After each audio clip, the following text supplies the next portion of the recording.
इस जगत के सभी भव्य जीवों के कल्याण के लिए, सबके लिए यह स्तुति के रूप में प्रस्तुत है श्री वर्धमान स्तोत्र। श्री वर्धमान जिन देव पदारविंद, युग्म स्थितांगुली नखांशु समूह भासी, प्रद्योततेऽखिल सुरेन्द्र किरीट कोटिर, भक्त्या प्रणम्य जिन देव पदं स्तवीमि। नाहं कृतेऽहमिति नात्र च मत्कृतेऽपि, बुद्धे प्रकर्षवशतो न च दीनतोऽहम्। श्रीवीरदेव गुणपर्यय चेतनायां, संलीनमानसवशः स्तुतिमातनोमि। उच्चैः कुलप्रभवता सुखसाधनानि, सौन्दर्यदेहशुभगद्रविडप्रभूतम्, मन्येन मोक्षपथपुण्यफलं प्रशस्तं, यावन्न भक्तिकरणाय मनः प्रयासः। तस्मादहं शिवदसाधनसाधनाय, भक्तेरवश्यकरणाय समुद्यतोऽस्मि। नो चिन्तयामि निजबुद्धिकलाश्वशक्तिं, तुक्निस्त्रपो भवति मातरिवासमक्षे। सामायिके श्रुतविचारणपाठकाले, यः सन्मतिं स्मरति नित्यरतिं दधानः, तस्यैव हस्तगतपुण्यसमस्तलक्ष्मीं, दृष्ट्वा न कोऽपि कुरुतेऽत्र बुधस्तथैव। सूते च योजिनकुले स हि वीरवंशो, वीरं विहाय मनुतेऽन्यकुलाधिदेवम्। आलोकमाप्य जगतीह रवेः प्रचण्डम्, जात्यन्धवत् भ्रमति वा किल कौशिकः सः। रागादिदोषयुतमानसदेवतानां, सेवा किमप्यतिशयं न ददाति कस्य। सेवां करोतु जिनकल्पतरोः सदैव, सेवा किमल्पफलदाप्यफलापि तस्य। ये व्यन्तरादिसुरभावनदेववृन्दाः, कृत्वा तु यस्य नमनं सुखमाप्नुवन्ति। देवाधिदेव शुभनाम पवित्रमन्त्रो, व्याहन्त्यनिष्टमखिलं किमु विस्मयन्ति। आस्तां सुदुःशमकलाः कलिकालकालस्त्वन्नामदर्शमननं प्रतिमाप्यलं स्यात्। हस्तं गते गरुडमन्त्रविधानसिद्धे, कालादिसर्पकृतयोगभयेन किं स्यात्। रागादिरोगहरणाय न कोऽत्र वैद्यः, कर्माष्टबन्धविघटाय रसायनं न। यो यन्न वेत्ति स न तत्र मतं प्रमाणम्, वैद्यस्त्वमेव तव वाक्च रसायनं तत्। शस्त्रास्त्रभ्रूविकृतिलोहितनेत्रवन्तं, क्रोडीकृताघममुतार्तविरूपरौद्रं, देवं मनन्ति जगति प्रविजृम्भितेऽपि, चिद्बोधतेजसि सतीह किमन्धता वा। पुण्योदयेन तव तीर्थकराख्यकर्म, माहात्म्यतः कलिलघाति विधि प्रणाशात् तीर्थोदयो भवदिहात्महिताय वीर पुण्यद्विषैर्नुमहिमा कथमभ्युपेतः। गर्भोत्सवे प्रतिदिनं प्रथुरत्नवृष्टिर्जन्मोत्सवे सकललोकसुशान्तवृत्तिः सर्वातिशायन गुणा दशजन्मनस्ते सूक्ष्मेण को गणयितुं गुणतां तु शक्तः। निःस्वेदतास्ति वपुषो मलशून्यता ते स्वाद्याकृतिः परमसंहननं सुरूपम् सौलक्ष्य सौरभमपार समर्थता च सप्रीतिभाषणमथा समदोग्धरक्तम्। क्रोशं चतुःशतमिलाफलके सुभिक्षः शून्यश्च जीववधभुक्त्युपसर्गतायाः वेद्येश्वरः खगमनं नखकेशवृद्धि छायाविहीनमनिमेषमुखं चतुष्कम्। जन्मक्षणे प्रथितपर्वतमन्दराख्ये सौधर्मदेवविहितस्नपनोपचारे आनन्दनिर्भररसेन सुविस्मितः सन् वीरं चकार तव नाम सुरेन्द्रमुख्यः।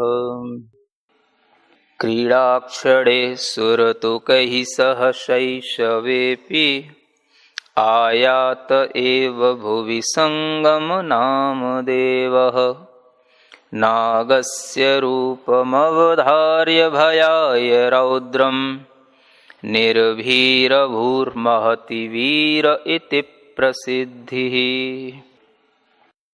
शङ्कां निधाय हृदि तौ गगनं चरन्तौ रिद्धीश्वरौ विजयसञ्जय नामधेयौ त्वामीश वीक्ष्य लघुदूरत एव हर्षात् प्रोच्चार्य सन्मतिसुनामगतौ विशङ्कौ। तीर्थेश्वरः विगतकालचतुर्थकेऽस्मिन् सन्दीक्षिता बहुलसङ्ख्यकभूमिनाथैः जानन्नपि त्वमगमो नहि खेदमेको वाचंयमो द्विदशवर्षमभिर्विरत्यः। प्राप्तक्षयोपशममात्रकषायतुर्यो मत्तेऽपि वृद्धिमुपयाति परं चरित्रम्। त्वं वर्धमान इति नाम भुवि प्रपन्नो न्यासे प्रभाव इह नामनि भावमुख्यात्। दीक्षोत्सवे तपसि लीनमना बभूव चैको भवान् प्रविजहार सहिष्णुयोगी। उज्जयिनके पितृवने समुधात् समाधि मुग्रैरुपद्रवसहेप्यतिवीरसंज्ञा। या बन्धनैश्च विविधैः किल सन्निबद्धा सम्पीडिता विलपिता समयेन नीता। भक्त्योल्लसेन विभुतां प्रविलोकमाना सा चन्दना गतभया तव लोकनेन। ज्ञानोत्सवे शुभदतीव सभा पृथिव्या गत्वोपरिह जिनपञ्चसहस्रदण्डान्। मिथ्यादृशां न भवतो मुखदर्शपुण्य मुच्छ्राय एव भगवन् सुविराजमानः। मानोद्धतः सकलवेदपुराणविद्यो मानादिभूस्तजिनबिम्बमथेन्द्रभूतेः मानोगतो विलयतामवलोक्य तेस्य सामर्थ्यमन्यपुरुषेषु न दृश्यते तत्।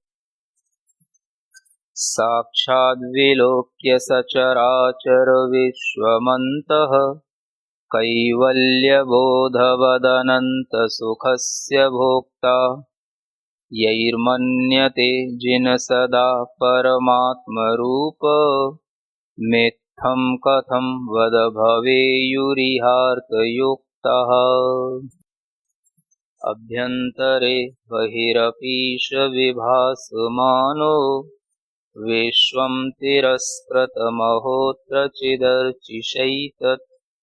हे ज्ञात्रिवंशकुलदीपकचेतनायां यत्सद्विभाति यदसन्न विभाति तत्र। त्वं चित्रमाक्रमविवर्तविशुद्धियुक्तः स्वात्मानमात्मनि विभाव्य विभावमुक्तः। वैभाविकं वपुरिदं जिन पश्यसि स्वं सम्यक् स्वकारणमहो व्यभवत् परेषाम्। छत्रत्रयं वदति ते त्रिजगत्प्रभुत्वं शास्ति स्वयं न मुकुतो मदगर्वशून्यः। सत्यं सतां विधिरयं हि पराक्रमाणां वीरो जितेन्द्रियमना भगवानसि त्वम्। सिंहासनोपरि विराजितुमत्र लोभा वाञ्छन्त्युपायशतकैर्भुवि चित्तलोभात्। लाभेऽपि तस्य चतुरङ्गुलमूर्ध्वमेति निर्लोभतावदभवत्तुलिता क्व चान्यहि। ऊर्ध्वं मुहुर्गदति याति च निम्नवृत्तिं मायाविनां तु मनसा समवक्रवृत्तिं। तेभ्यस्तनुस्तव विभाति शुचामरौघो मायातिशून्यहृदयो भवदन्यनान्। अस्मिन् भवे भविनिरोषविभावभाजी चैतन्यवत्यपि मुखं न बिभर्ति तेजः। भामण्डलं हि परितो तव भासमानं यद्वीरवक्ति भविसप्तभवानुगाताम्। चित्रं विभो त्रिभुवनेश जिनेश वीर न्यूने त्वयि द्रुतविहास्यरतेन देव। दिव्यध्वनिं तदपि कर्णयितुं तु भव्या आयान्ति ते रतिवशादनुयन्ति हास्यम्।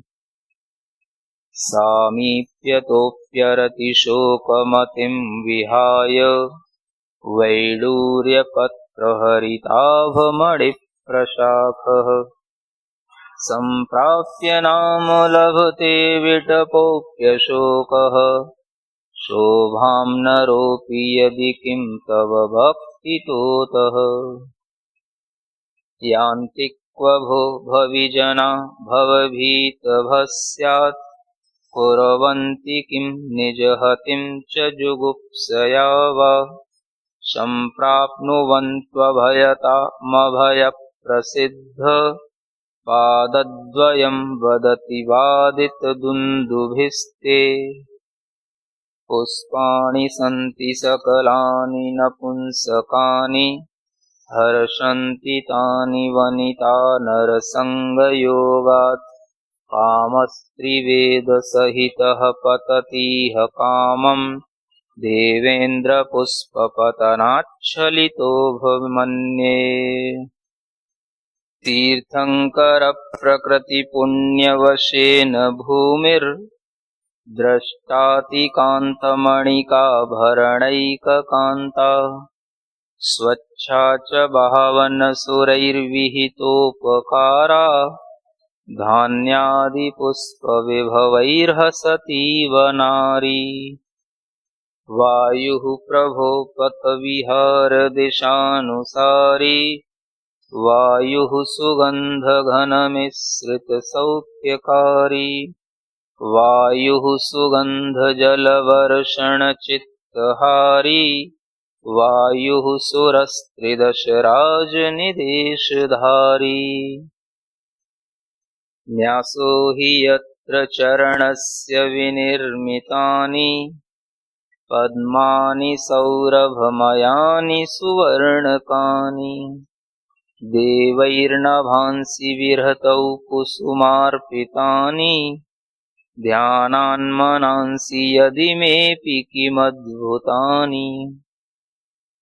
दिव्यध्वनिर्वहति यस्तु मुखारविन्दा। दर्धं च तस्य खलु मागधजातिदेवः। दूरं तु वीरसहजेन विसर्पयन्ति। मैत्रीं मिथ सदसि भूरि विभावयन्ति। नैर्मल्यभावमभितो धरतीशमाप्तम्। दिग्राजिका दश विभो गगनं विधूल्यः। सरवर्तुपुष्पफलपूरितभूरुहाश्च। व्याहवानमर्पितसुरौघ इतः करोति। नाशीर्वचः प्रहसनं प्रविलोकवार्ता।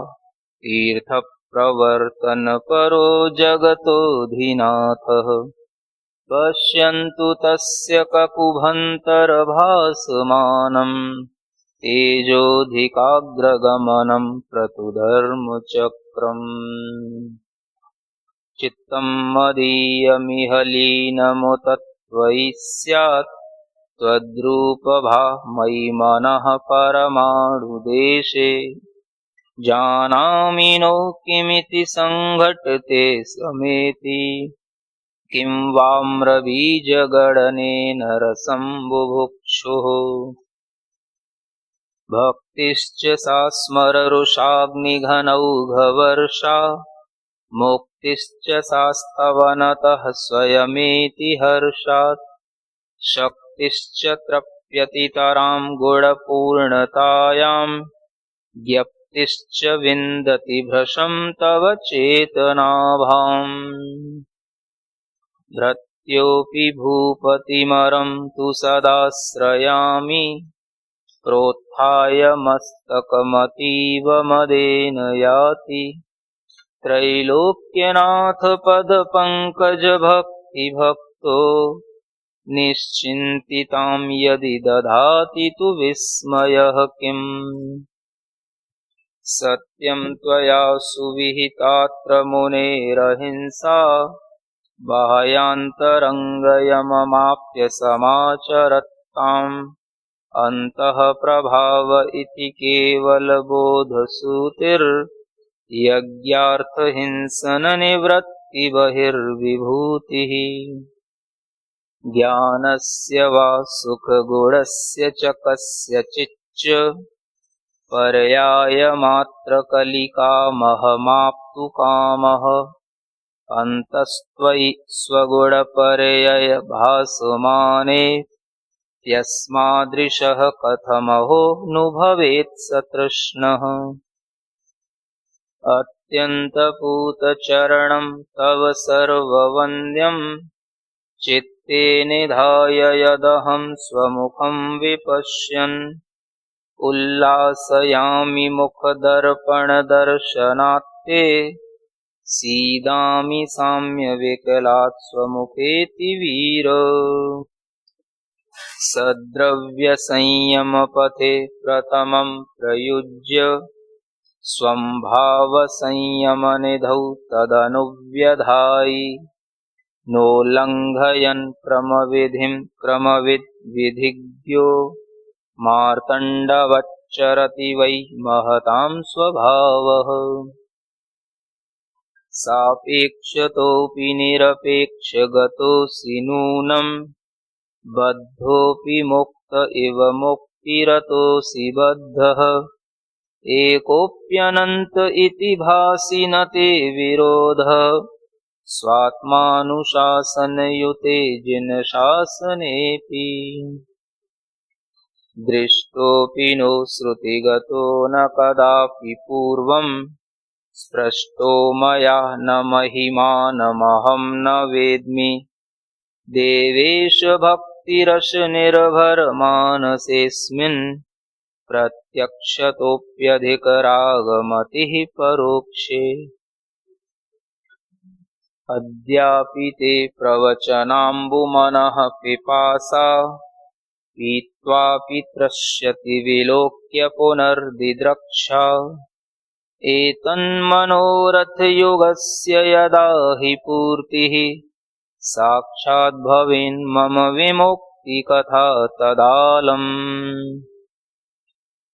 पुण्यं त्वयोदिततपोयमपालनेन भक्त्योर्जितेन भविनां शिवसाधनं ते पुण्यं निदानसहितं सुरसौख्यकामं बन्धप्रदं न हि नयं समवैति जैनः सम्यक् त्वमेव जिनदेव तवैव भक्तिर् ज्ञानं तदेव चरितं व्यवहारमित्थम् तावत् करोतु भविकस्त्वदभेदबुद्ध्या मुक्त्यङ्गनारमणतात्मसुखं न यावत् रूपेण मुह्यसि जनं त्वममोह इष्टो लोभं विवर्धयसि भूरि निशाम्य वाचम् तत्राप्युशन्ति सुजनं सुजना भवन्तम् दोषा गुणाय ननु चन्द्रकरैर्निदाघे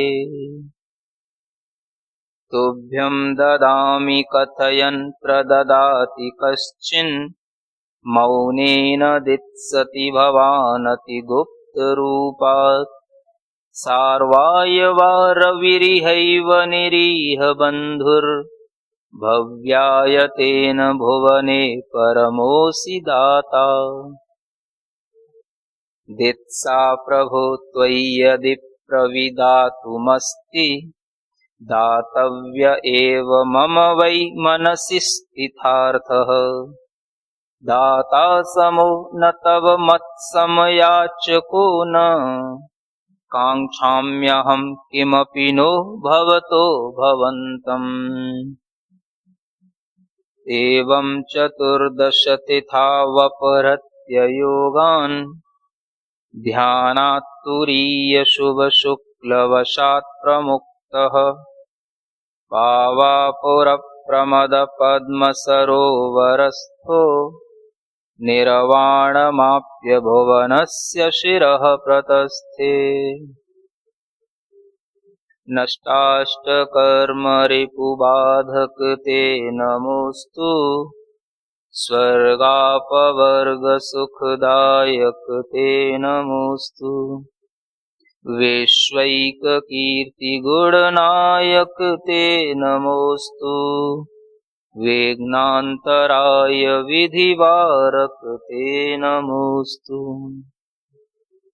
जेता त्वमेव समनः सकलेन्द्रियाणां नेता त्वमेव गुणकाङ्क्षितपोधनानां भेत्ता त्वमेव घनकर्ममहीधराणां ज्ञाता त्वमेव भगवन् सचराचराणाम् हे वीरसिद्धगतिभूषणवीतकामो तुभ्यं नमोऽन्त्यजिनतीर्थकरप्रमाण सर्वज्ञदेव सकलार्थविनाशकाय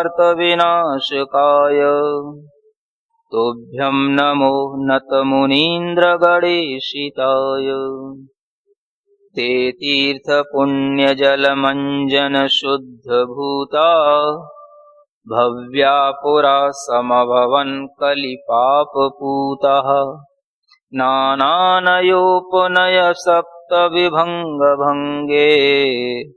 तीर्थे निमञ्जनविधे किमु वञ्चितः स्याम्। बालेऽपि पालक इति प्रतिभासते यो यौवनेऽपि मदकामभटाभिमर्दी। संसारसागरतटस्थितपुण्यभाजाम् सिद्धिं प्रपित्सुरभवत्तमहं नमामि। लोकोत्तमोऽसि जगदेकशरण्यभूतः श्रेयान् त्वमेव भवतारकमुख्यपोतः। ध्यानेऽपि चिन्तनमतौ सुकथा प्रसङ्गे त्वां संस्मरामि विनमामि च चर्चयामि। यः संस्तवं प्रकुरुते भुवि भावभक्त्या संस्थाप्य चित्तकमले शृणुतेऽत्र चैतम्। विघ्नं विहत्य सफली भवतीष्टकार्ये ज्ञानं सुखं सलभते क्षणवर्धमानम्। देवादिदेव वर्धमान महावीर स्वामी जिनेन्द्राय नमो नमः।